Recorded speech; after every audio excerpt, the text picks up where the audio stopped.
podcast spécial ce matin pour parler de ce qui pour moi est le buzz le plus inutile de ce début du mois d'août. Cette baston à l'aéroport d'Orly entre Booba et Caris. Je pensais qu'après avoir fait une vidéo en parlant des clashs interminables, on aurait passé un certain cap. Bon, évidemment, je me doutais que ça allait pas fonctionner aussi vite, mais je pense que je serais trop vu. J'arrêterai sûrement d'écouter du rap le jour où ça s'arrêtera. Là, on en est à un buzz débile qui a réveillé tout le monde. Et quand je dis tout le monde, c'est même les médias. Bon, évidemment, les médias classiques qui diffusent ce genre de choses, c'est RMC, BFM. Ils diffusent la vidéo et voilà leur résumé personnel. Booba et Caris devaient aller à Barcelone. Je sais pas comment ils savent ça, mais bon, ils le savent. Caris est tranquille devant, il apprend que Booba arrive et il le bloquerait. D'accord, ça c'est votre version, dites ce que vous voulez, dites des conneries. Et là d'un seul coup, début de bagarre, bim. Moi, je vais vous raconter ce que je vois à travers les images de tous les pecnos qui filment ça. Ce que je vois moi, c'est que Caris il est là, posé, il n'y a pas vraiment beaucoup de monde avec lui. Et Booba il arrive avec toute une team et d'un seul coup, hop, la bagarre commence. Bon, évidemment les 2-3 mecs qui sont avec Caris se font facilement aligner, on va savoir pourquoi ils sont alignés.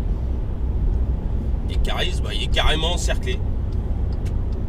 Il est carrément encerclé, il se fait taper de partout. À un moment il se fait jeter du parfum ou je sais plus quoi dans la gueule. Waouh, super. Bravo. Toutes mes félicitations.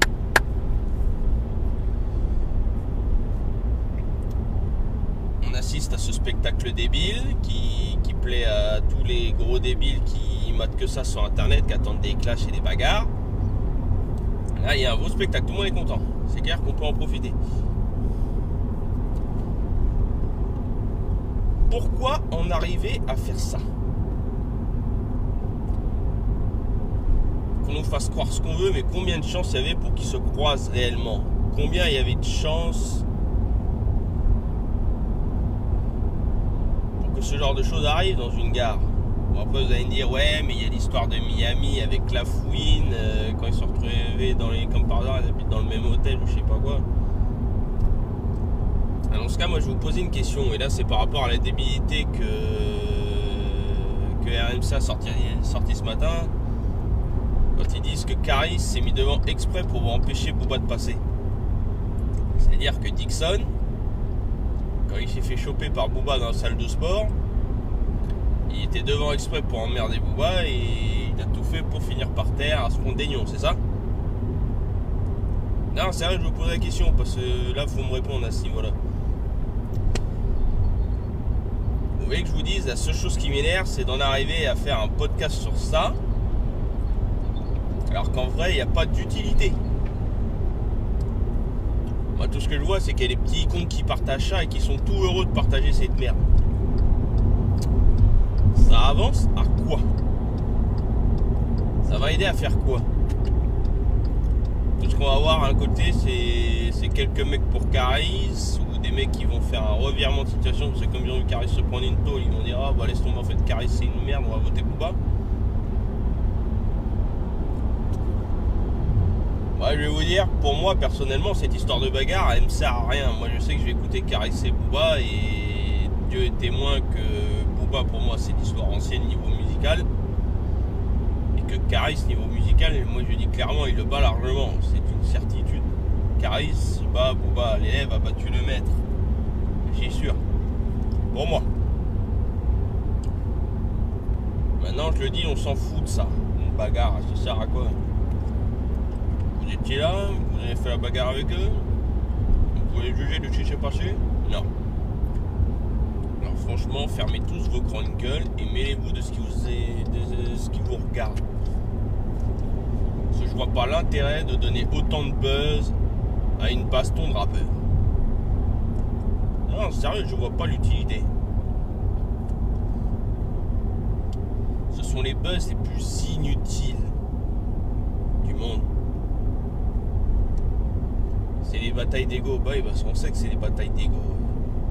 C'est qui s'est cru le plus puissant, qui fera les meilleurs montages pour se foutre de la gueule de l'autre, qui va faire la menace de taper qui va annoncer qui va descendre l'autre. De toute manière, on va faire un résumé, hein. Rappel des faits, ça commence par Caris qui fait un freestyle à Skyrock pour Or Noir partie 2. Donc pour la réédition tout simplement de son premier album Or Noir. Et hop, les mecs de Booba prennent ça pour, comme si c'était un clash contre lui. Bon, on connaît tous Booba sur le fait que tout ce qu'il voit ou il entend que les autres sont numéro 1 au lieu de lui, d'un seul coup ça veut dire qu'on le clash. Ça c'est un problème d'ego, il a 40 piges et il s'enfonce dans le truc. Ça après c'est son droit. Il fait ce qu'il veut à ce niveau-là, c'est con mais c'est son droit. Et d'un seul coup, c'est échange de pique sur pique, et vas-y à gauche, et vas-y à droite, et nanana. C'est qui aura la plus grande gueule, et résultat, voilà le résultat. Puis moi, ça me saoule, moi je parle sur des... Moi ce qui m'énerve, c'est de voir tous les petits cons, il va y avoir des teams, comme je disais, il va y avoir des teams Booba, des teams Caris. Il y a même des mecs qui approchent la trentaine comme moi, doucement mais sûrement, qui sont en train de dire « Wow, ça y est, Booba, il a vachement amoché !» Ah non, s'il te plaît, quand t'as 10 sur lui, il n'y a pas de one-one, je suis désolé, c'est pas amoché pour de vrai. Ça s'appelle la puterie, 1. Deuxièmement,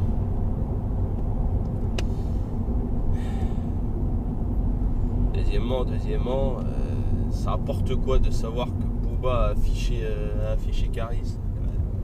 Ça y est, il l'a battu, voilà, super. Ça va changer quoi à nos vies? Ça va parler pendant une semaine, toutes les radios à la con vont en parler. Si on en revient à ces clashs interminables, ça sert à rien. Qu'est-ce que les gens ne comprennent pas dans les clashs ne servent à rien? Passez à autre chose, bordel de merde. Moi, par chance, mon fils, tout ce que je lui souhaite, c'est que le jour où il écoutera certaines musiques, il sera en âge d'écouter beaucoup de musique comme tous les adolescents quand il sera ado, c'est qu'il se retrouve pas à écouter ce genre de choses et qu'il se mette pas à me raconter qu'il a vu une bagarre de rappeurs et tout. Même moi, quand je vois ça, je vois pas l'utilité. Ça change quoi dans une vie? Ce que je vois, c'est que je suis en train de faire une vidéo pour parler de ça. Qu'est-ce que je dis? J'essaie encore de laisser un message conscient en disant ça sert à rien de mater ça, ça n'apprend rien. Et qu'on ne dise pas qu'il y a de la bagarre de bonhomme. Si c'était les bonhommes, ils seraient battus dans la cité et puis c'était réglé, quoi. Là, on aurait vu une vraie bagarre de bonhomme pour voir qui aurait perdu sur son propre terrain.